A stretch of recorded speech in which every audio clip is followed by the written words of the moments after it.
Hello, my dear friends. Welcome back to my channel with a new video.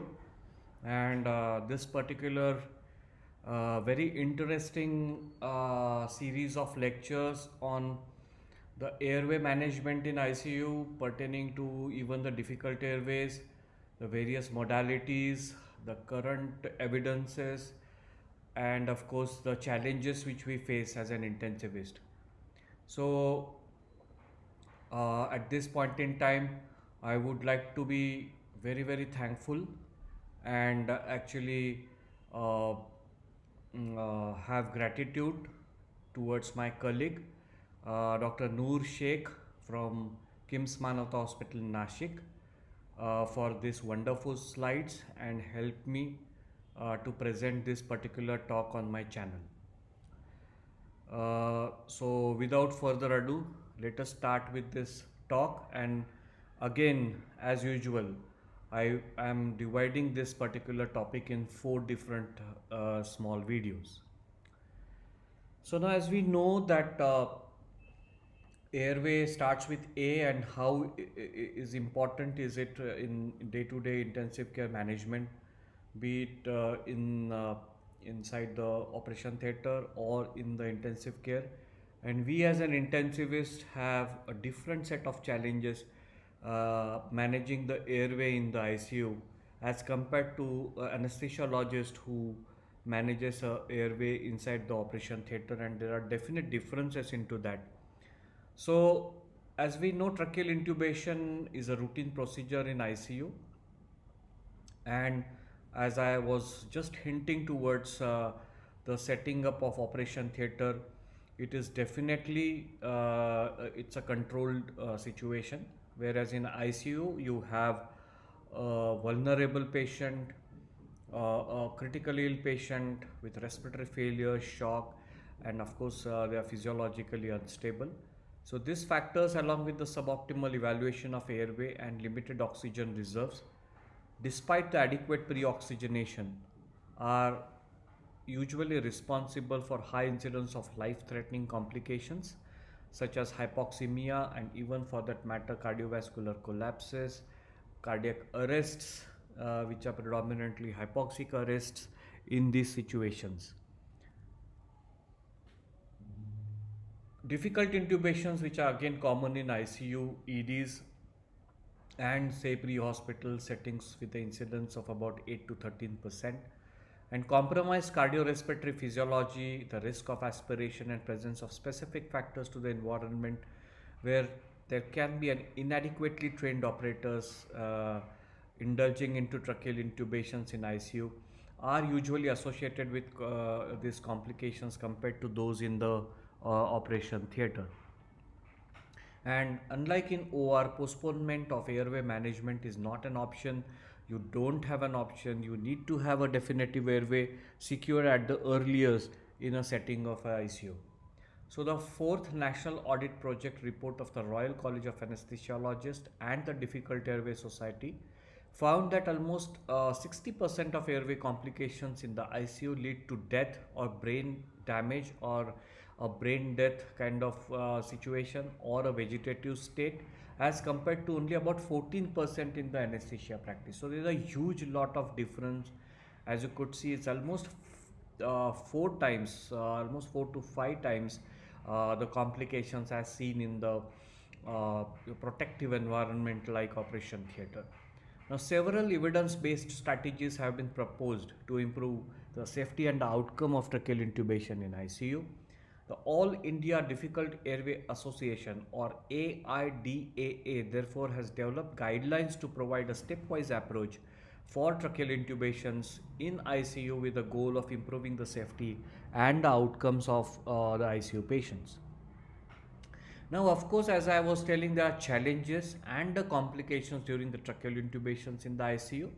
So, they can be either infrastructure related factors like lack of space around the patient, poor access to the patient's head end, poor lighting, the trained help may not be available at say 3 o'clock in the morning. Equipment related factors in the form of airway devices such as fiber optic bronchoscopes, or supraglottic airways and the video laryngoscopes, which may not be really readily available in ICU. The timing related issues in the form of emergency intubation, which can be required at any point in time, either a day or night. There could be the patient related factors, either there would be a problem in the airway assessment, which is difficult or impossible due to lack of time or patient being uncooperative in an emergency situation in ICU. There could be a risk of aspiration, especially the patient who have full stomach or gastroparesis related to sepsis or critical illness. Patient is not fasting and they require emergency intubation. Of course, challenging anatomy in the form of maxillofacial trauma, cervical spine injury, the airway injuries, the burns, and the retropharyngeal abscesses also impose a significant amount of challenge. Continuing with the patient factors, there could be inefficient pre-oxygenation in the form of either the presence of shunt or VQ mismatch from the underlying illness, which will reduce the FRC. There could be rapid desaturation of this patient because they have decrease in the physiological reserve, which can often lead to rapidly progressive hypoxemia, hemodynamic instability due to critical illness, sepsis, trauma, or any other shock related conditions, or the drugs which are, there are multi drugs which are used to facilitate the intubations. And of course, waking up the patient, which is not an option. So unlike in the operating room, waking up the patient and postponing the airway management when the difficult airway is encountered are obviously not possible in an ICU setting. Of course, there could be operator related factors, like there could be a limited airway training and poor airway management skills. So definitely at this point in time, as we are into this era of the intensive care practices and training programs in India, we actually make this particular workshops or the training compulsory for patients or for the doctors who are entering into intensive care medicine.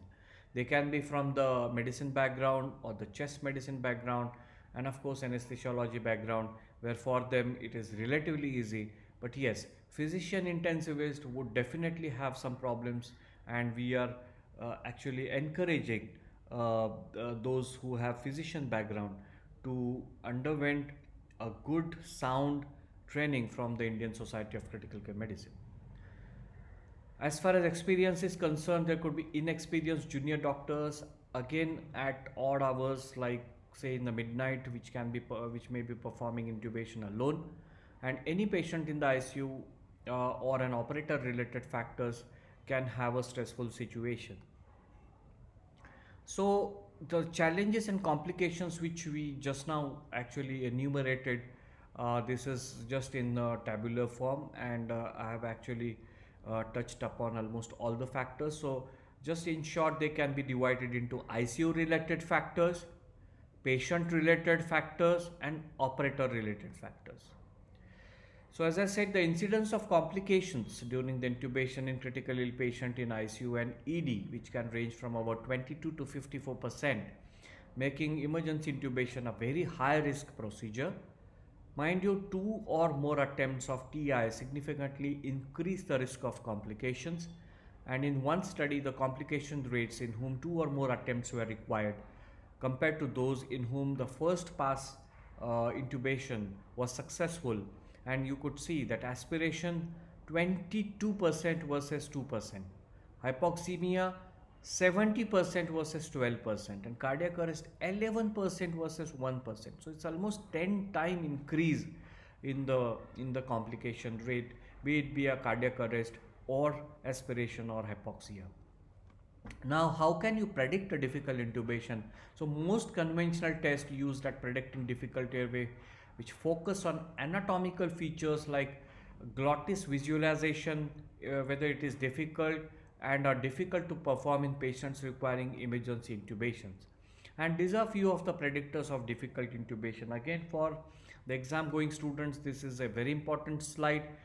The patient who is morbidly obese, so weight of more than 90 kgs, head or neck movement which is present but it is restricted, so less than or equal to 90% or 90 degrees.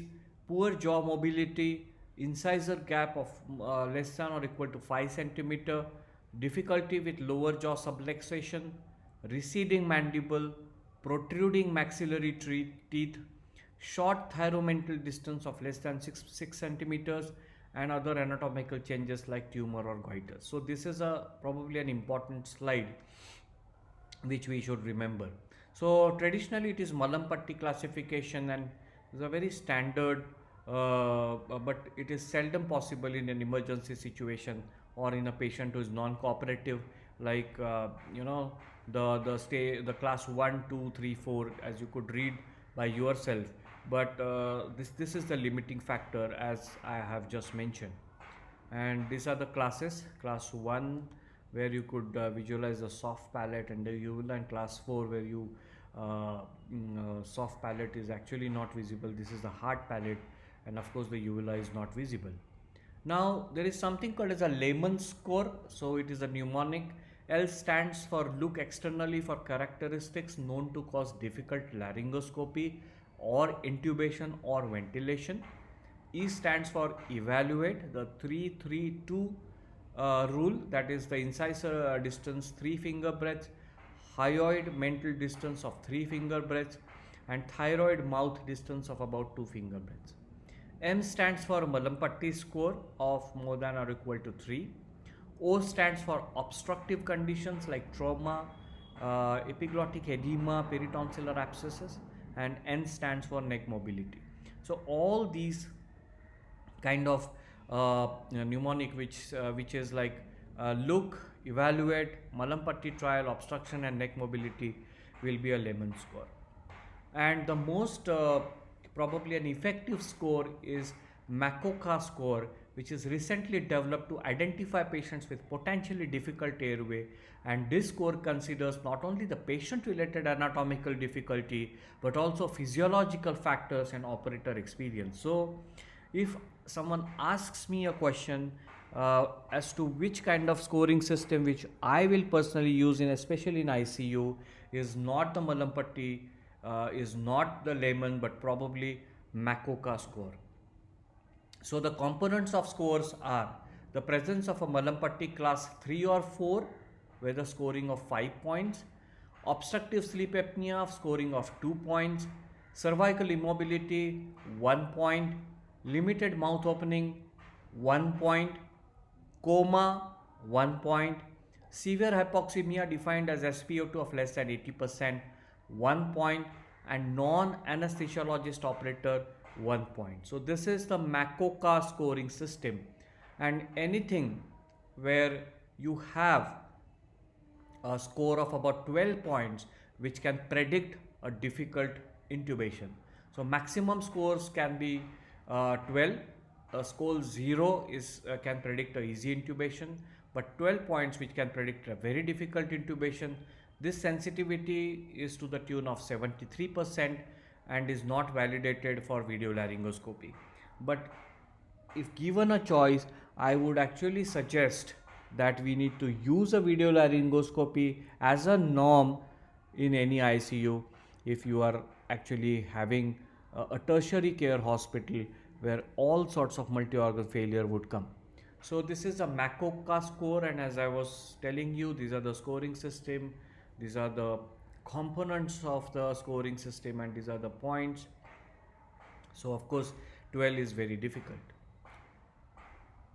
So I think the special consideration we would consider it in our next presentation. As of now, I think I'll stop here.